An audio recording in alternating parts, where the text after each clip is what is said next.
Andrew, many congratulations. A brilliant win, a brilliant display. Just try and put your emotions into words after that. A little bit of surprise. I knew I had a tough game with Chris because he's top 8 in the world. So I'm more than happy with that. So a highest average for you on the World Championship stage, to produce it against a player of Chris's calibre must make you really proud. Yeah, of course. Absolutely.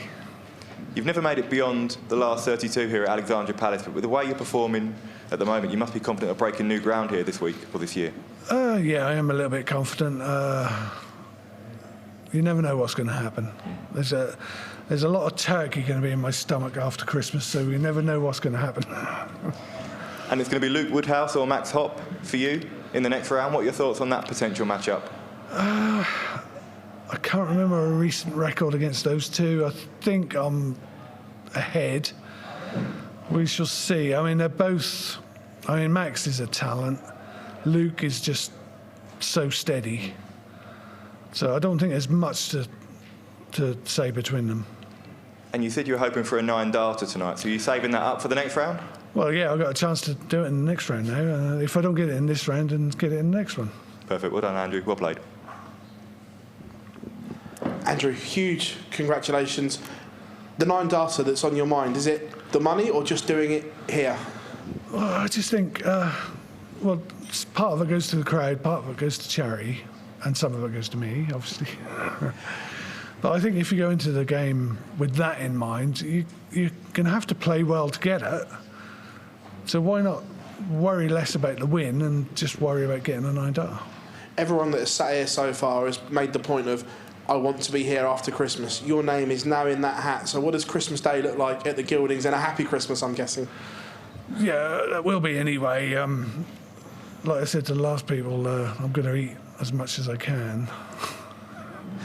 You touched on obviously beating a player of Chris's calibre, top 8 in the world, won a TV title the same as you. Does that give you now the inspiration and the belief that you can go and get top 10, top 8 or even better? I never know with me. My form has gone up and down over the years. So I'll just try and find a better way of practicing and try and pace myself. I mean, recently I've been cutting my practice down a little bit because I had a pretty heavy year with getting in most of the vast majority of the European tournaments. So I had a busy calendar and my arm has felt it. So last month I've been reducing my practice to maybe a third of what I usually do. So no, it seems to be paying off. Congratulations. Thank you. Well done, Andrew. How much practice do you usually do, and how much have you been doing in the lead up to this? Before, I've been doing a couple of hours a day. Now it's more like 3/4 of an hour. Okay. And that was a conscious decision just because of your... Absolutely, yeah. I've been wearing elbow support and rubbing on the ibuprofen gel. So when you get a little bit older, you can't do the 7 or 8 hours a day. I don't think. I can't anyway.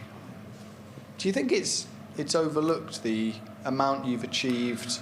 Obviously, you've achieved what you have later in your career, and you're probably playing your best darts later in your career. That's crazy, really, isn't it? I know other people like Paul Lim, Phil Taylor, obviously, but he's a special person. I'm glad I've done it later in my career. I think I'm still the oldest person to win their first major. Thank you. Andrew, well done on that win. Remember last time we spoke to you, we asked you what you spent £1 million on, and you said your neighbour's bungalow. We asked Chris Dobey the same question, and he said that he'd buy the bungalow for you if he won £1 million. So, but now you've knocked him out, so he can't do it. Did he really? He didn't tell me that before the game. I mean, the performance you put in there, in the last round, you put in your best ever performance at the World Championship, and then you've upped it yet again. Can you quite believe what you're doing? I mean, I don't want to say it, but we're 55 years of age, you just seem to be getting better and better. No, that's ridiculous, isn't it? I mean, nobody should be doing this. But yet you're doing it. What do you put it down to? I don't know. I was a late starter, so I've still got the hunger, I think. If I'd have started when I was 16, 17, maybe by now I wouldn't really care that much. Do you think? I mean, that's we spoke last time. That's as a young man's game now. So do you think that the youth is coming through? Jan Van Veen, Josh Rock, Luke Littler, etc. Do you think that they're going to have maybe shorter careers and not be playing into their late 40s, 50s, for example? I'm not sure, really. I mean, there's more money in the game now, so there's always going to be the temptation to retire early if you have a really successful early career. So, I don't know. I'm glad that I had to do it the hard way, in a way. Brilliant, Andrew. Thank you. Thank you. Hello, Andrew. So, after round number 1, you said that you felt a bit like an imposter sometimes up there. Well, 2 excellent performances. Do you now belong on that stage? No, I never think that. I don't think it's good to go in there with too much hubris. I think you should go in there, try and be humble. Of course. Well, also, you've got such a methodical setup to your shots. And also your stats were almost, they were slightly better, but almost identical to the first round. Is consistency going to be the key for success this week, or this month? Yeah, I think so. Pretty obvious, really. Consistency has been my downfall in a way. I mean, I had a great run of maybe a decade ago when I got to a semi-final in the UK Open and then dropped off. But I think that was more experience gained and on how to pace myself. Of course.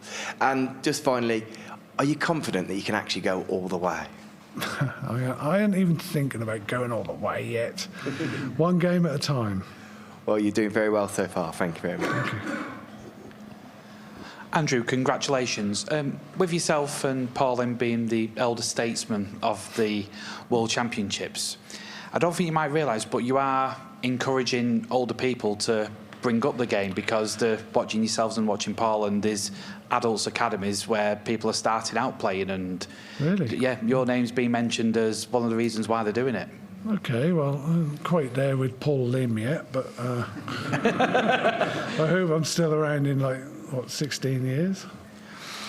And what do you give as advice for them people who are starting out? I mean, obviously for young people out there, they've got the Luke Littlers and the likes, but for people who are starting out at an older age, like you started yourself on the tour at an older age, what advice would you give them? It's never too late. I mean, that's a cliche, but I am the living proof of that. It's a cliche for a reason. Yeah. Well, we wish you all the very best in the next round and have a lovely Christmas. Thank you. You too.